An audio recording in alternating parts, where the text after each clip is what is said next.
Milli Şuranın üzvü Tofiq Yaqublu həbsxanada cəza kamerasına salınıb. Onunla həbsxanada görüşən vəkili Nemət Kərimli deyir ki, Tofiq Yaqublu etiraz olaraq aclıq aksiyasına başlayıb. Qanunsuz qarşıya salınması, Apellyasiya Məhkəməsinin hökmünün barəsi, hökmün qanunsuz olması və Amerika administrasiyasının Azərbaycanda insan hüquqlarından geri çəkilməsi, Azərbaycanın diktatura möhkəmlənməsinin etiraz olaraq. Aclıq aksiyasına başlayıb. Nemət Kərimli bildirib ki, Tofiq Yaqublu kamerada axtarışa mane olma iddiası ilə fevralın 23-də 7 sutkalıq qarşısı salınıb.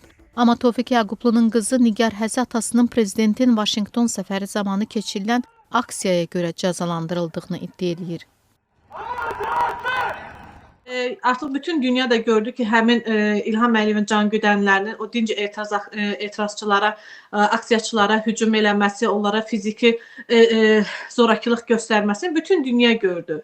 Tofiq Yaqublunun isə birdən-birə belə güya ki yoxlama, yəni kamera daxilindəki yoxlanışa mane olması, icazə verməməsini səbəb gətirib qarşıya salınmaq sadəcə Tofiq Yaqubunu cəzalandırmaq. Bunun başqa bir adı yoxdur. Bu İlham Əliyevin Tofiq Yaqubludan qisas almasıdır. Bunun heç bir adı yoxdur, yəni. Səslənən iddialarla bağlı Penitensiar Xidmət Azadlıq Radiosunun suallarına cavablanmayıb. Ədliyyə Nazirliyi yanında İctimai Şuranın üzvü Səadət Bənnəyyarlı deyir ki, bu məsələni onlar da araşdıracaq. Fevralın 19-da Vaşinqtonda səfərdə olan Prezident İlham Əliyevin qaldığı otelin önündə siyasi məhbuslara azadlıq şüarları səsləndirilib. Etirazçılar arasında Tofiq Yaqublunun ABŞ-də yaşayan oğlu Rəhim Yaqublu da olub. Geçmiş diplomat Nahid Cəfərov düşünür ki, Vaşinqtondakı etirazla Tofiq Yaqublunun cəza kamerasına salınmasında ciddi bir bağ var. Çünki İlham Əliyevin təzyiq vasitələri xaricdə o qədər də işləmir.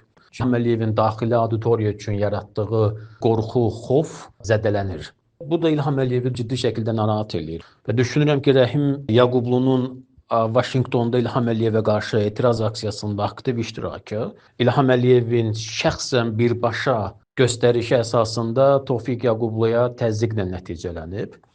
Vaşinqtondakı etirazla bağlı görüntülərdə Prezidentin Mühafizə Xidmətinin əməkdaşlarının etirazçılara zor tətbiq etdiyi görünür. Azərbaycanın ABŞ-dəki səfirliyinin bəyanatında isə deyilir ki, Prezident korteji mehmanxanaya yaxınlaşarkən bir qrup etirazçı mühafizə olunan əraziyə zorla daxil olmağa cəhd edib, Mühafizə Xidmətinin dərhal müdaxilədən başqa seçimi qalmayıb.